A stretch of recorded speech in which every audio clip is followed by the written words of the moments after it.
Hello दोस्तों, welcome back to my YouTube channel.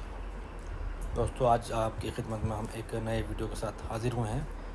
Video में हम मुंशी प्रेमचंद की कुल तसानीफ़ के बारे में बात करेंगे। इसमें उनके कुल अफ़सानवी मजमूए, कुल नावल और इसके अलावा जो भी इन्होंने किसी भी तरह की कोई तहरीर लिखी है तो इस वीडियो में बात करेंगे हम उस तहरीर के बारे में। दोस्तों, ये वीडियो आप आखिर तक देखें, बहुत ज़्यादा इम्पोर्टेंट होने वाली है। किसी भी एग्ज़ाम में इस वीडियो में प्रेमचंद से मुताल्लिक़ जो भी बताया जाएगा इसके अलावा किसी भी एग्ज़ाम में बाहर से नहीं आएगा। तो दोस्तों, आइए वीडियो शुरू करते हैं। देखिए, मुंशी प्रेमचंद की कुल तसानीफ़। पहले मुंशी प्रेमचंद के नावल से मुताल्लिक़ बात करते हैं हम, ठीक है। मुंशी प्रेमचंद ने कुल 12 नावल लिखे हैं। कितने? 12, जिनमें से 10 मुकम्मल हैं और बाकी 2 अधूरे। तो 10 तो मुकम्मल हो गए इनके नावल और 2 अधूरे हो गए, ठीक है।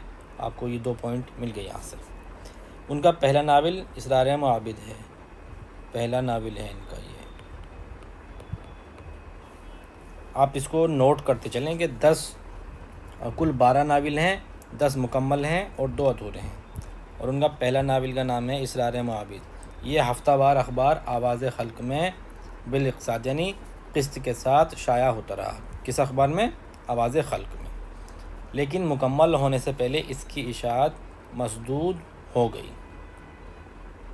इसरार मुआबिद 1930 से शाया हुआ 1903 में और 1905 तक छपता रहा। यानी जो ये आवाज़ खल्क है इसमें 1903 से 1905 तक लगातार क़िस्तवार शाया होता रहा। जैसा कि इसके नाम से ज़ाहिर है, इस नावल का मौजू इबादत गाहों यानी मंदिरों में आवाम के एतक़ादात से फ़ायदा उठाकर उनका इस्तेहसाल किया जाना है, ठीक है। हम खिरमाओ हम सवाब 1907 ईस्वी में शाया हुआ। इसका मौजू अक़्द बेवगान का मसला है। ये भी सवाल पूछता है कि किस नावल में बेवाओं के निकाह का या अक़्द का ज़िक्र किया गया है। कौन सा नावल प्रेमचंद का बेवाओं के निकाह से मुताल्लिक़ है। तो ये वाला जो नावल है 1907 में शाया हुआ, इसका जो मौजू है वो बेवगान का अक़्द है। और हिंदुस्तानी समाज में जो माशरती ख़राबियाँ पैदा हो गई हैं उनको भी इसमें नुमायाँ किया गया है, ठीक है। एक और नावल है इनका जलवाए ईसार, जो कि 1912 ईस्वी में शाया हुआ। इस नावल का मौजू कौमी मसाइल और उनके हल के लिए कौमी खिदमत की अहमियत और ज़रूरत है। ये नावल स्वामी विवेकानंद की शख्सियत और उनके मिशन से मुतासिर होकर लिखा गया। प्रेमचंद ने अपना कौन सा नावल स्वामी विवेकानंद की शख्सियत और उनके मिशन से मुतासिर होकर लिखा? तो जलवाए ईसार। 1916 ईस्वी में बाज़ार हुस्न लिखा गया। नाम से बज़ाहिर ये मालूम होता है कि इसमें तवाइफ़ों की ज़िंदगी पेश की गई है। गो नावल की हीरोइन कोठे पर बैठ जाती है, लेकिन वो हकीकी मायनों में तवाइफ़ नहीं बन सकी। नावल का मौजू तवाइफ़ की ज़िंदगी को पेश करना नहीं था, बल्कि प्रेमचंद एक तो ये बताना चाहते थे कि हुस्न फरोशी के इस कारोबार से समाज पर क्या असरात मुरतब होते हैं। दूसरे ये कि बेसहारा औरतों के लिए कोई ठिकाना होना चाहिए जहाँ वो अपनी ज़िंदगी और आबरू के साथ अपनी ज़िंदगी गुजार सकें, जहाँ वो अपनी ज़िंदगी इज़्ज़त और आबरू के साथ गुजार सकें। गोशाए आफ़ियत 1920 ईस्वी में लिखा गया। ये हिंदुस्तानी अदब का पहला नावल है जिसमें देहाती ज़िंदगी के बुनियादी मसाइल को मौजू बनाया गया है। इम्पोर्टेंट पॉइंट है ये।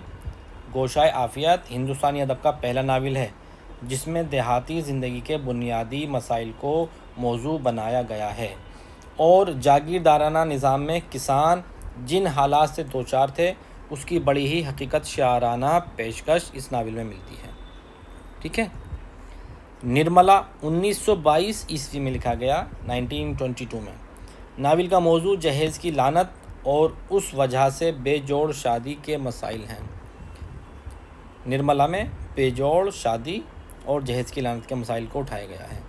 चौगाने हस्ती 1928 ईस्वी में लिखा गया, जिसका मरकज़ी किरदार एक अंधा फ़कीर सूरदास है जो गांधी जी के उसूलों यानी अदम तशद्दुद और सत्याग्रह के हथियारों से लैस होकर अपनी ज़मीन की हिफाजत के लिए सरमायादारों और हुकूमत की मुत्तहदा ताकत से लड़ता है। सूरदास एक अलामत है। जिस तरह गांधी जी अहिंसा और सत्याग्रह के ज़रिए जंग आज़ादी लड़ रहे थे, اسی طرح سورداس اپنی زمین کی حفاظت کے لیے لڑتا ہے، گو اس لڑائی میں وہ جان دے دیتا ہے،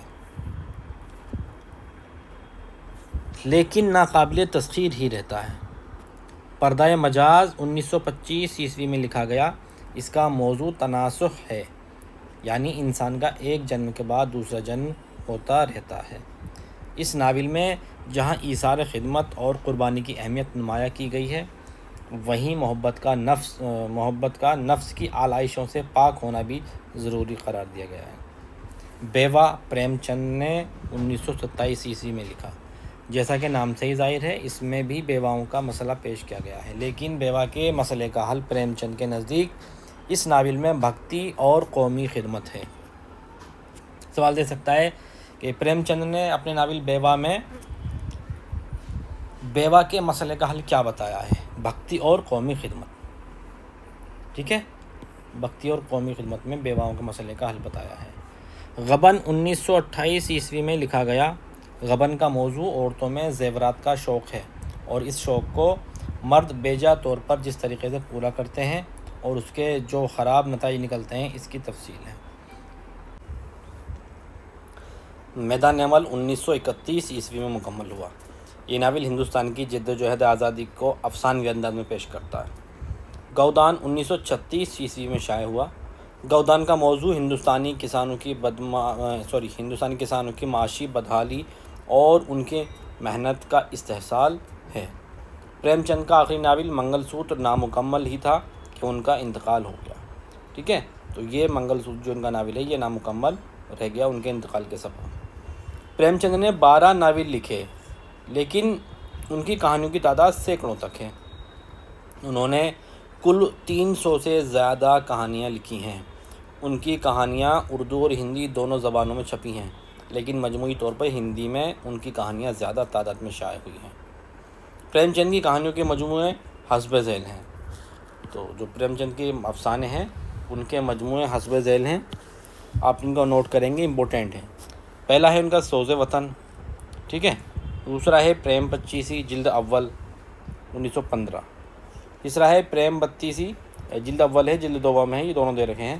تیسرا ہے پریم بتیسی جلد اول 1920 اور جلد دوم 1920۔ چوتھا ہے خاک پروانہ 1928۔ پانچواں ہے خواب و خیال 1928۔ چھٹا ہے فردوس خیال 1929۔ ساتواں ہے پریم چالیسی جلد اول 1930، پریم چالیسی جلد دوم 1930، ٹھیک ہے۔ آخری تحفہ 1934، یہ 8واں ہونا چاہیے یہاں پر، آخری تحفہ 1934۔ زادرا 9 ہونا چاہیے یہ، ٹھیک ہے، 1936۔ اور 10واں ہونا چاہیے دودھ کی قیمت 1937۔ 11واں ہے واردات۔ ناول اور افسانوں کے علاوہ پریم چند نے 2 ڈرامے لکھے ہیں، ایک کربلا اور دوسرا ہے روحانی شادی۔ کربلا جو ہے ان کی تصنیف مانی جاتی ہے، تصنیف کے حوالے سے پوچھتا ہے کہ کربلا کس کا ہے۔ کچھ لوگوں نے اس کو ناول کی بھی کیٹیگری میں شامل کیا ہوا ہے۔ انہوں نے کئی سوانحی مضامین بھی لکھے ہیں جو باکمالوں کے درشن کے عنوان سے کتابی صورت میں 1928 عیسوی میں شائع ہوئے۔ اس میں حسب ذیل شخصیتوں پر مضامین ملتے ہیں: رانا پرتاپ، راجا ٹوڈرمل، راجا مان سنگھ، بہاری، کیشو، رنجیت سنگھ، رانا جنگ بہادر، رینا ہڈسن، ٹامس گینزبرگ، سوامی وویکانند، گیری بالڈی، رام کشن بھنڈارکر اور آنریبل گوپال کرشن گوکھلے۔ باکمالوں کے درشن کا دوسرا حصہ 1932 عیسوی میں شائع ہوا، جس میں حسب ذیل شخصیتوں پر مضامین ہیں: رانا پرتاپ، یہ پہلا حصہ تھا، یہ دوسرا حصہ ہے۔ ٹوڈرمل، مان سنگھ اکبر، بدر الدین طیب جی، سر سید احمد خان، مولانا وحید الدین سلیم، مولوی عبدالحلیم شرر، گیری بالڈی، رنجیت سنگھ اور سوامی وویکانند۔ تو دوستو، آج کی ویڈیو میں جو ہم نے جتنے بھی نکات پریم چند سے متعلق پیش کیے ہیں امپورٹنٹ ہیں، اور DSSS بھی ہو یا UGC نیٹ JRF کا ایگزام ہو جو کہ ابھی 18 تاریخ کو ہونے والا ہے، دونوں کے لیے ہی یہ بہت زیادہ امپورٹنٹ ویڈیو ہے۔ تو امید ہے آپ لوگوں کو یہ ویڈیو پسند آئی ہوگی۔ اگر ویڈیو پسند آئی ہے تو لائک کریں، شیئر کریں، سبسکرائب کریں، اور جن لوگوں نے ابھی تک ہمارا چینل سبسکرائب نہیں کیا ہے تو ان سے درخواست ہے کہ ہمارے چینل کو سبسکرائب کریں. خدا حافظ.